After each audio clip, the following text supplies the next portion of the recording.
Give me some money, I give you some pussy. Give me some money. Hi people, j'espère que vous allez bien. Bienvenue dans ce nouveau podcast qui s'appelle Viens, on parle finance. Donc, je vais me présenter très brièvement. Je suis Mimi Travel Budget.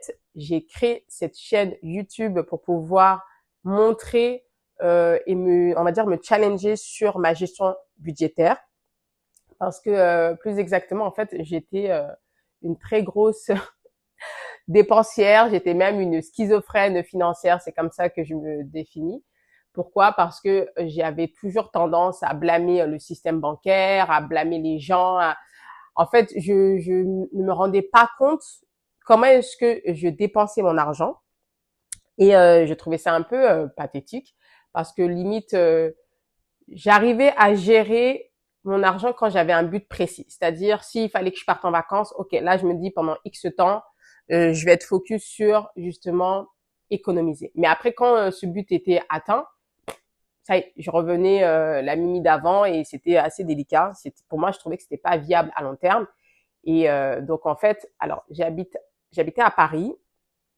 Je suis venue à Montréal en PVT. Ça fait 5 ans que je suis ici. Je suis ma résidente permanente. Et la particularité entre la France et le Canada, c'est que en France, on est payé au mois en général, sauf si on travaille pour une boîte sous-traitante où on est payé, on va dire, en deux parties.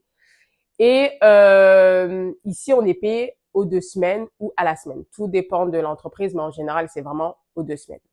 Donc, en gros, ce qui s'était passé, c'était que malgré, alors moi, en tout cas à Paris, j'avais 2 boulots. Et malgré les 2 boulots que j'avais plutôt un bon salaire, j'avais aussi un bon rythme de vie parce que j'étais pas tout le temps épuisée ou autre ou quoi que ce soit. Mais malgré ça, je me rendais compte que je n'avais aucune liquidité.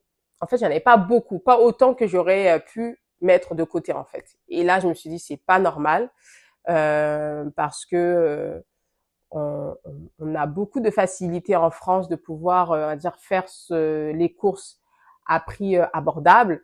Il y a un Lidl, il y a le marché, il y a quoi d'autre? Il y a maintenant, dernièrement, j'ai su qu'il y avait Aldi aussi à Paris et tout. Mais bon, il y a plusieurs enseignes qui vont faire en sorte que tu puisses faire tes courses à prix abordable, en fait, tu vois. Et moi, j'avais aucune gestion, vraiment aucune gestion fixe. J'étais totalement perdue et tout. Et donc, quand je suis venue ici, je me suis dit, bah, écoute, ça peut être une très bonne alternative. Ça peut être un très bon départ, en fait, de commencer une très bonne gestion financière aussi. Donc, j'ai regardé énormément de vidéos YouTube sur la gestion financière. Euh, J'avais essayé le système virtuel, ça n'a pas fonctionné. Moi, je suis plutôt quelqu'un physique. J'ai besoin de toucher, de palper les billets aussi, de savoir comment est-ce que mon argent part. Donc, c'est pour ça que je me suis dit, ben, peut-être je suis arrivée à ce style-là, d'avoir des enveloppes chez moi, de pouvoir me prédéfinir, on va dire, des catégories et de m'y tenir, en fait.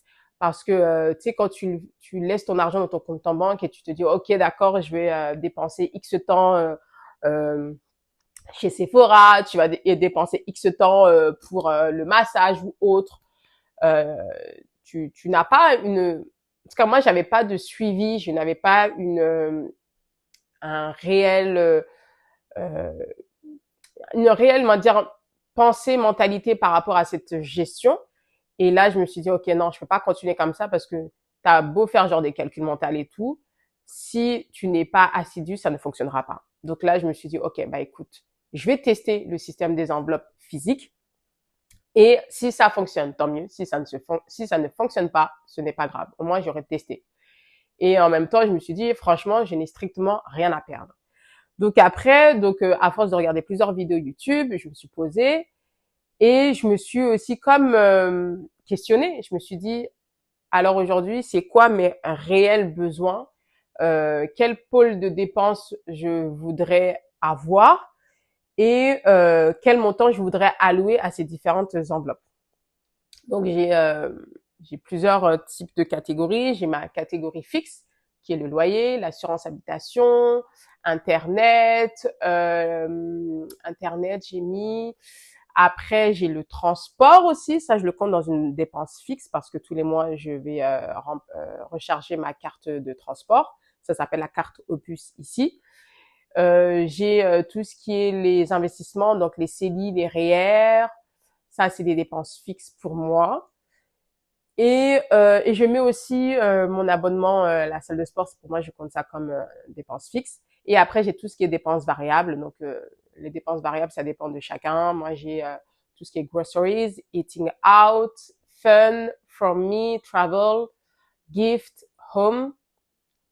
Si je me trompe pas, voilà. Tout ça, c'est vraiment les dépenses variables. Ça peut changer d'une paye à une autre parce que maintenant, dans l'entreprise dans laquelle je suis, ma paye n'est pas fixe. J'ai pas une paye fixe tous les mois en fait. Elle peut varier selon les différents critères et tout. Bref, donc c'est pour ça que là, je me donne encore plus les moyens de pouvoir être encore plus picky par rapport à ma gestion financière là. Mais en tout cas, pour revenir à pourquoi est-ce que j'ai fait cette chaîne YouTube et pourquoi est-ce que je fais ce podcast, tout simplement parce que je me suis dit ça peut être beaucoup plus, on va dire, facile pour moi d'aborder certains sujets en sachant que je suis pas une fille qui parle face caméra. Donc j'ai trouvé cette alternative qui était plutôt sympa pour moi, on va dire. Et donc clairement dans ce podcast, on va parler beaucoup de gestion financière. On va parler aussi des différences entre ce que j'ai pu vivre par rapport à comment j'étais en France et comment j'étais ici, des différents sujets qui peuvent être intéressants par rapport à notre gestion financière vis-à-vis de la société, par rapport à notre entourage, tout ça. Donc voilà. Donc j'ai plusieurs idées que je voudrais aborder avec vous parce que je sais très bien que parler finances, c'est un sujet tabou pour certaines personnes. Mais à contrario, ici, je trouve que c'est facile de parler finance, mais on va te dire aussi de pas trop en dire et pas à tout le monde. Et là, je me suis dit, peut-être ça va être euh, le meilleur canal pour moi de pouvoir m'exprimer par rapport à ça. Parce que si ça peut aider certaines personnes, ce serait bien. Sinon, au moins de comprendre un peu le mindset par rapport à l'argent aussi, tout simplement. Donc voilà, j'espère que cette petite présentation a été assez constructive. Tu vas savoir à peu près à qui est-ce que tu parles. En tout cas, on se dit à très vite parce que l'épisode numéro 1 va vraiment commencer dans pas très longtemps. Je vais essayer de publier les vidéos au moins une fois par semaine. Donc on se dit à très vite. Bye bye.